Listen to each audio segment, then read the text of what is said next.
Hello everybody, my name is Crystal and welcome to my YouTube channel. If you like my videos, please smash that like button. My hair is wet, I'm drying it on and off because I've just had a bath. This morning I went out to Strood on foot, and when I came back, when I took Max out for a walk in the afternoon, I got a headache, a migraine. So sometimes when the light shines in my face, or a loud noise gets in my ears, or a really strong potent smell goes up my nose, it brings on a migraine.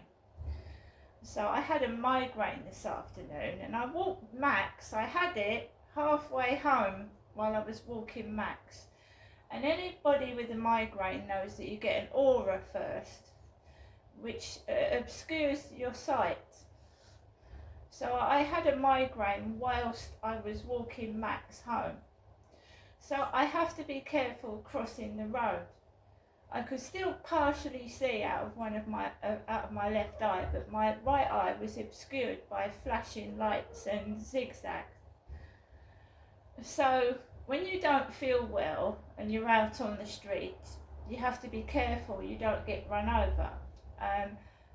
The phone I ring my mum on is not working. The charger's gone. So I don't know whether I've left the phone charger around my mum's, or I've left the charger somewhere else. I've had migraines at least since I was 7 years old, so I know what they are. They can be very frightening, they can be very painful, and it does obscure your eyesight. So I managed to get home, and I drank 3 cups of coffee, numerous bottles of water, and I tried wiping my eyes because it might have been an allergic reaction to something. I'd been into Strood Community Centre, and there were animals in there, livestock, chickens, guinea pigs, and I don't know whether it was an allergic reaction to something, and it really stank of really strong incense. And I can't burn incense anymore. I can't. Since I've going through the menopause, I'm getting allergic to absolutely everything, and it's a pain in the ass. So I got home in the afternoon, and all you want to do at the weekend, right, is relax, is rest, and is enjoy your weekends. But my whole life is being spoilt by somebody or some persons that want to make me miserable and angry all the time because it makes them feel good, I suppose. They've got nothing else better to do. So usually at the weekend I've got kids stomping on the ceiling and kids screaming and loads of noise. So I got into my flat from the afternoon walk, and I felt tired. I felt tired. I thought I was going to fall asleep. Stood up actually. So I thought, right, let's eat something, because I hadn't eaten properly this morning. I'd gone straight out to the co-op, and then I'd gone straight out to Strood, and I hadn't eaten properly. So I thought maybe it's because I haven't eaten properly. So I cooked myself 2 poached eggs in a toasted sandwich, and I ate that, and I ate the sushi that I'd got from Aldi. And then I thought, well, I'm going to have another cup of coffee to try and wake myself up, because this doesn't feel right. I feel like I'm going to go to sleep. I told you, when I go to my mum's, I don't like eating those takeaways. They make me feel so sluggish and so horrible. And the takeaway that I ate round my mum's the other day, they put different pasta in it. It was like pasta shells or something in it. And it didn't taste as nice as the one I'd had the previous week. I don't like eating takeaways. I can't really eat fried food. Anyway, I thought, right, I'm going to have a bath. So I started running the bath.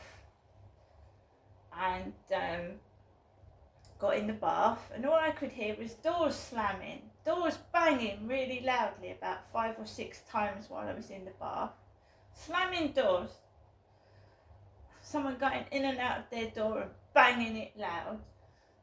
I was getting messages from this Thomas Gray on Google chat. Thomas Gray has called himself, asking questions, saying that he'd just come back from work. So I had a bath.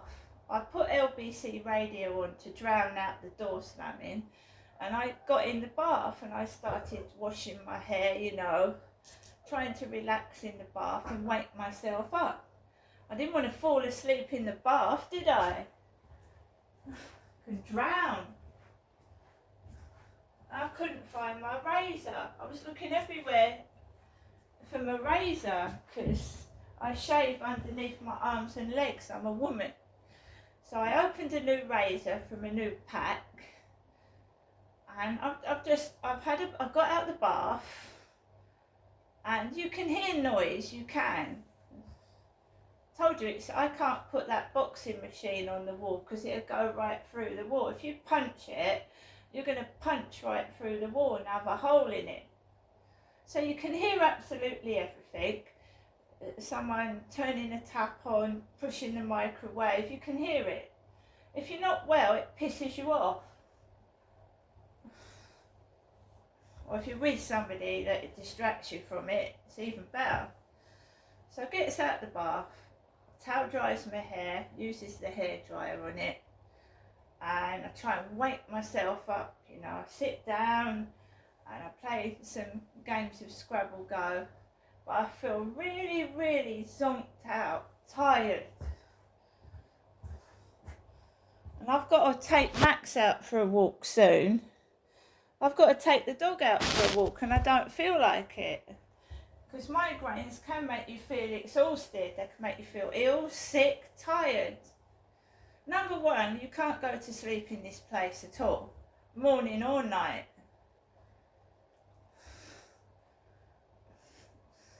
Number two, I've got no one to help me, so if Max needs to go out, so I'll take him out when I've splashed water on my face and revive myself. I've had migraines for years, and when I was a kid, my mum used to come up with cups of tea to the bedroom and see if I was okay. When you get older, you've got to look after yourself, haven't you? Feel a bit sick. Like I said, I didn't like the taste of that takeaway around my mum's at all. And the smells, the incense, car exhaust fumes, and that. And my mum was talking about the hospital.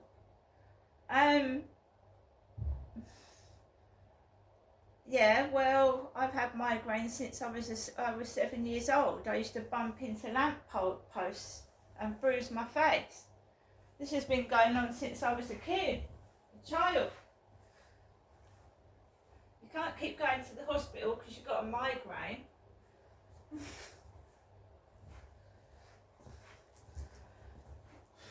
Anyway, guys, so I've had a bath, my hair's wet, I'm going to make sure it's properly dry. I've got to take Max out for a walk.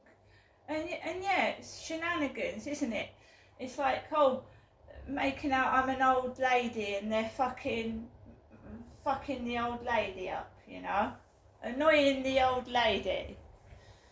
It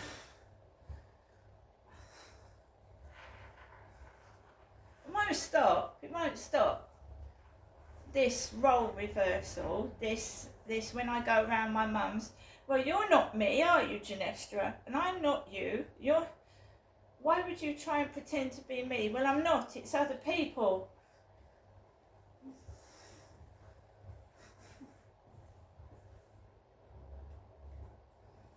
So it's just basically, right, trying to make myself feel better with a load of bloody noise going on.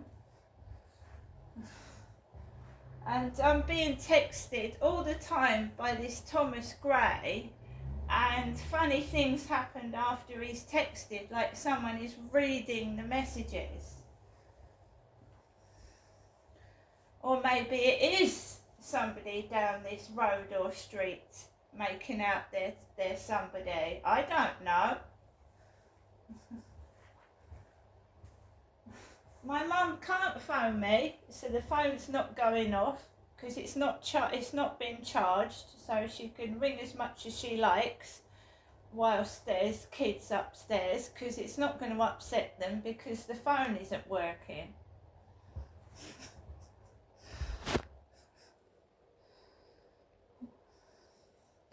Alexa, LBC Radio. LBC London from Global Player. I'm afraid there's other sections. However, Israel does have the right to defend itself, and like others, will make mistakes. I find many callers into the station miss the point that Israel finds itself trying to fight a terrorist organization who hide behind the masses and are benefiting from a wave of global anti-Semitism and political turmoil in global powers. That's Jason in Hertfordshire. Jason, you make some very good points, and I think it's very balanced. Thank you for your text. Khalid in Leicester. Good evening. Evening, Andy. Okay. I'm fine, thank you. What would you like to say? I think this is appalling and absolutely abhorrent and absolutely. It's infuriating that the UK and the US is still backing Israel, regardless of what they do. They've done the worst crimes I've seen in many decades. You know, what they've done, put it this way, on a war based on lies, Iraq was invaded. And this is the truth. They are killing people, so we should be invading Israel. We should be cutting off our relationships at the minimum. And on a better scenario, we should be bombing Israel. Should we be bombing Yemen? Should we be getting involved in every other catastrophe where thousands, in some cases hundreds of thousands of innocent people are killed, but it just happens to be that the killing is perpetuated by Muslim on Muslim? I mean, should we get involved in those too? I mean, Colin, you're hearing, and I understand the passion in your voice, and I've spoken many times before, and I completely understand where you're coming from. However, you're also hearing a number of texts and calls coming in saying, hang on a second, why is Israel always held to a different standard just because it's a democratic state as opposed to any other state in the world? Because the thing is, here we have the UK and the US, right? Let's cut to the chase, right? It's a pro-Israel lobby, right? Behind the scenes, pulling all the strings, and they're dictating what can and cannot happen. And that happens all the time. That's happening continuously as we speak, even in the UK government as well. They're pulling all the strings in the background. Sunak is just a mouthpiece, realistically, right? Behind the scenes, they're pulling all the strings. They're dictating what should. But realistically, look, this is not anti-Semitism. Nobody's against Jews because Judaism goes against what Israel is doing. That is totally against Judaism. A lot of Jews don't agree with the Netanyahu government. A lot of the families of the hostages just simply want their loved ones back, and they are absolutely against what the government's doing. Of course. And the thing is, look, if 100,000 people got ready in 7 days, and that can be done very easily, believe me, UK citizens go over there and protect the innocent Palestinian civilians. Would that be allowed? Would the UK government facilitate that? Facilitate what, Khalid? Please say again. 100,000 people going from UK citizens, go and try and protect the innocent civilians that are being killed. Okay, so what's your point? That some people are allowed to go and work in the IDF, and what's the point? That's what I'm saying. We've got 20,000 people coming back from the IDF, having fought with the IDF. Yeah. 20,000 UK citizens are going to fight with the IDF, commit this mass killing, mass murder, genocide, plausible genocide, call it what you want. Yeah. This madness that is taking place. First of all, their passport their citizenship should be revoked. Right? They should lose their citizenship. One Shabima Bainbom went over to Syria. She didn't fight with anybody. She just married one of the guys over there and stayed there, whatever. And her citizenship was revoked. These guys are actually killing people. They're committing murder. And they're coming back to UK. Do you not think that the UK government has something to answer for? Well, it's an interesting perspective that you raise. Colin, let me ask you this. What do you say to people who say that this war would end very quickly if Hamas just simply gave up the over 100 hostages that it's still holding and putting its own people in harm's way? 33,000 have died so far. You remember one thing, right? In the Israeli government, it's all documented, and you've seen the documentary, etc. They've got a unit in there simply for propaganda. Their whole purpose of in wars course, all governments engage in Yeah, but what I'm, that's nothing yeah, but new. what I'm, yeah, but my point is, right, when they say Israel has the right to defend it, these are what do you call it, mind control phrases they use. In other words, indirectly they say that Palestinians they don't have a right. No, Palestinians have a more right to defend themselves. Not only defend, they have a right to attack because they're the occupied people. Okay, They're the occupied well, probably that will be another one for another day because we can't straight back to that territory again today. But thank you as ever for your call. I appreciate it. Kaz in St Albans. Good evening. Oh, good evening, buddy. First time I'm speaking to you. Well, it's a pleasure. Great to have you on. What would you like to say? I mean, you're a very educated man. So, Jason said that Hamas was a terrorist organization. At the same time, you said that Israel is a democratically elected state, so should be held in very high regard. My question to you is, why didn't you educate him that Hamas has been democratically elected to represent? Well, it has. Well, it has. It was elected, I believe. It was in 2008, so it hasn't been elected. I mean, it's been elected a long time ago. Organization, is it? Well, I mean, it's deemed a terrorist organization by many countries in the world, including the UK and the US. So this is just a statement of technical fact, but different people will have a view on whether they are indeed terrorists or not. I think it's important for the public of this country to know that Hamas, which has done nothing to the UK, is designated a terrorist organization.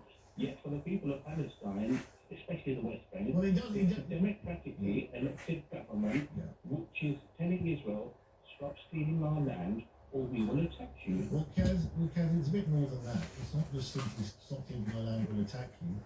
What its charter basically absolutely clearly implies is that we want to see the eradication of the state of Israel completely.